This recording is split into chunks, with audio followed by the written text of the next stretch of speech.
Hello and welcome to the Hope Recovery Podcast. I'm your host, Greg Schmalhofer, and this is episode number 45. So thank you so much for joining me on the Hope Recovery Podcast. So the devotional message for today is on Step 9 of recovery.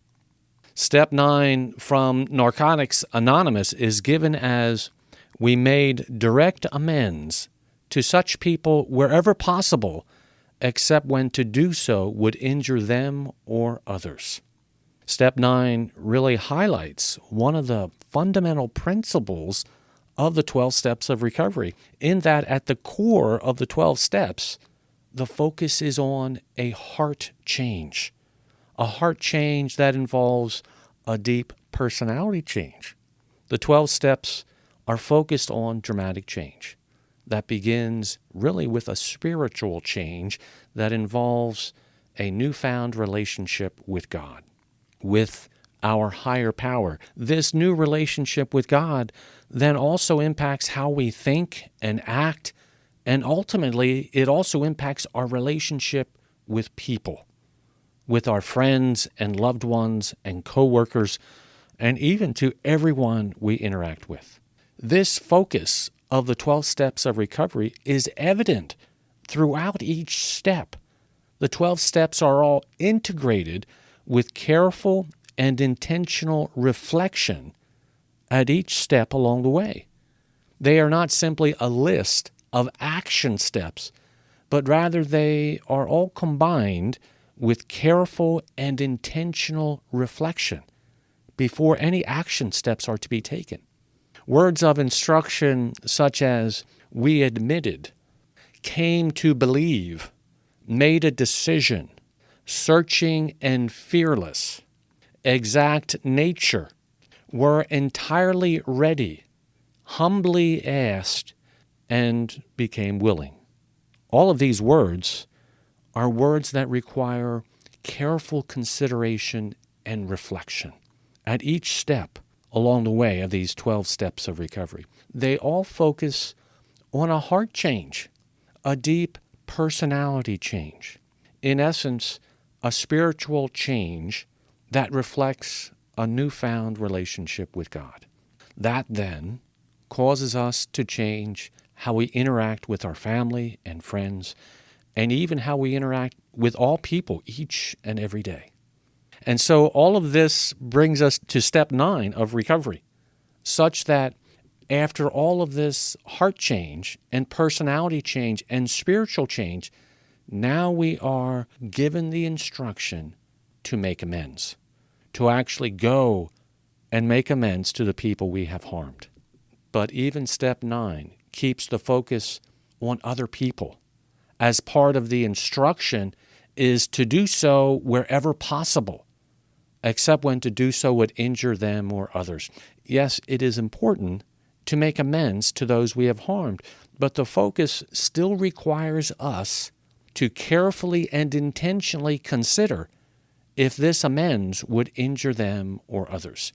Likely this is a dramatic change for many of us from our past way of living. As part of the introduction to Step 9, N.A. says this on page 40. "We want to be free of our guilt, but we don't wish to do so at the expense of anyone else. We might run the risk of involving a third person or some companion from our using days who does not wish to be exposed. We do not have the right or the need to endanger another person." Yes, it is important to make amends if possible, but it is also equally important to consider if it will injure someone else in the process. N.A. speaks about Step 9 from a broad perspective. When they state on page 41, they state this: "Sometimes the only way we can make amends is to contribute to society. Now we are helping ourselves and other addicts to recover.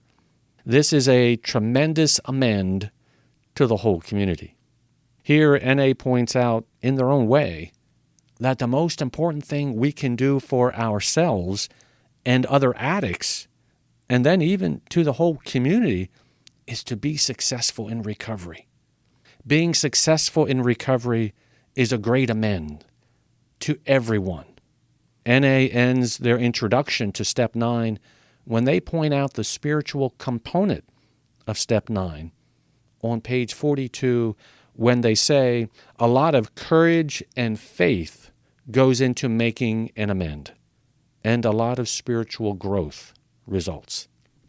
So Step 9 from NA reads, we made direct amends to such people wherever possible, except when to do so would injure them or others. I suggest that there are 3 key principles, if you will, for Step 9 of recovery. The first key principle of Step 9 is we made direct amends, as in we made specific amends for a specific harm. The amends of Step 9 are not intended to be a general expression of remorse. It is not intended to be a message of, I'm sorry for everything, but rather it is intended to be a specific amends for a specific harm, a specific amends for a specific harm that was done to the person we are making the amends to. And if possible, the amends should be proportional to the harm we caused. It is also important for Step 9 that we keep the focus on making the amends. We are not here to argue or to explain or to rationalize why we did what we did. We are there to simply and humbly make amends to them. It is also important to remember that we cannot control how people will respond, but we are able to control how we plan and prepare before we make the amends. I suggest to pray before you go to make the amends. Pray for a humble spirit and for the ability to present the amends in a way that is most appropriate for the other person, and then to make the amends in a humble and compassionate manner. The second principle of Step 9 is to such persons wherever possible, as in make specific amends to specific people. In Step 9, we make specific amends to specific people, to the specific people we have harmed. This is, again, all about being specific and intentional, and even a specific time of meeting together. This is typically a one-on-one meeting and an in-person meeting. But while it will likely be difficult, it could also be a wonderful time of restoration. Often, relationships are restored in ways that might not have been expected. As Step 9 is very much about being specific, I suggest that you carefully consider when and where you meet. You should be sensitive to make it at a time and place that is most appropriate for the other person. Then I would also suggest that you carefully consider the words you will use to express your amends in a way that is truthful, but also that might be the most sensitive and caring to the other person as well. The third and final principle of Step 9 is accept when to do so would injure them or others, as in don't make it worse. Step 9 is all about making amends to the person we had harmed, but we need to be careful to not make matters worse. Making amends is good for us, but we need to be also careful that it does not cause more harm, that it does not cause more harm to them or to someone else. Here we need to prayerfully consider the amends of Step 9. We need to pray for wisdom and, if necessary, seek wise counsel from a trusted friend or sponsor or pastor before making the amends. Because the last thing we want to do is to make matters worse by making our amends.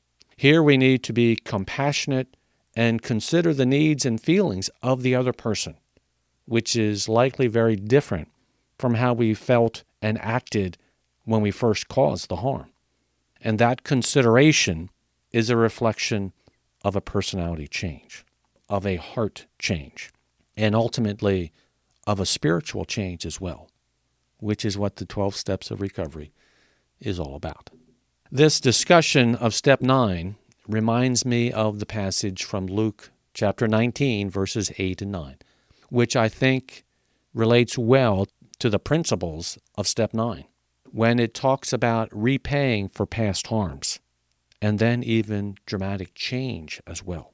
Luke 19, verses 8 and 9 states this, "But Zacchaeus stood up and said to the Lord, 'Look, Lord, here and now I give half of my possessions to the poor, and if I have cheated anybody out of anything, I will pay back 4 times the amount.' Jesus said to him, 'Today salvation has come to this house.'" Zacchaeus was viewed by most people as a sinner, overcharging for taxes for his own benefit. But Jesus had kindly engaged with Zacchaeus. And Jesus said he wanted to visit at his house this evening. Zacchaeus was so moved by this expression of grace and compassion that Zacchaeus made this great declaration to correct the harm he had caused to anyone that he had cheated, and that he would pay back 4 times the amount. What a great example of making amends for the harm that he had caused. Jesus wanted Zacchaeus to have a restored relationship with God. Jesus was sensitive and compassionate to Zacchaeus, and Zacchaeus responded in a dramatic way. The 3 principles then of step 9 are summarized as: we made direct amends, as in we made specific amends for a specific harm. And second, to such persons wherever possible, as in make specific amends to specific people. And then third, except when to do so would injure them, as in don't make it worse.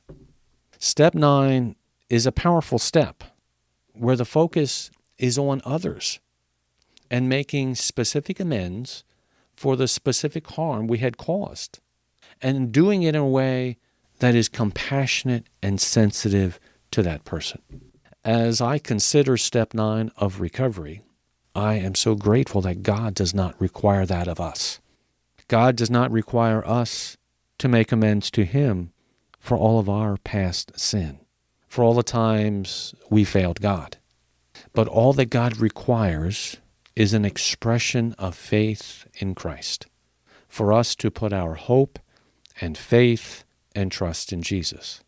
Because, in a sense, Jesus made the ultimate amends for all of us. Jesus paid our amends on the cross, such that all we need to do is to accept the amends that He provided for us.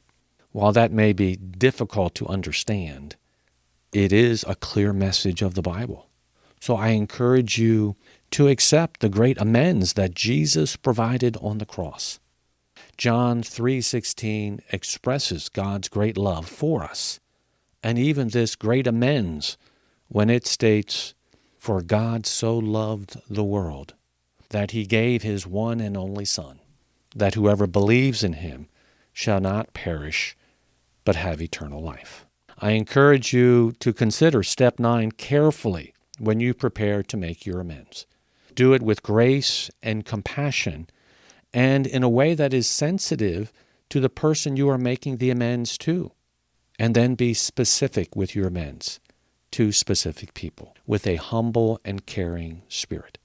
And also I ask you to consider accepting the amends that God offers because of God's great love for the world and His great love for you, that He gave His one and only Son to you and to everyone to accept the free gift of His amends of what Jesus did on the cross for you and for me and for everyone. That is what I have for you today. Thank you very much for joining me today on the Hope Recovery podcast. And remember, there is always hope with God. Take care, and God bless you all.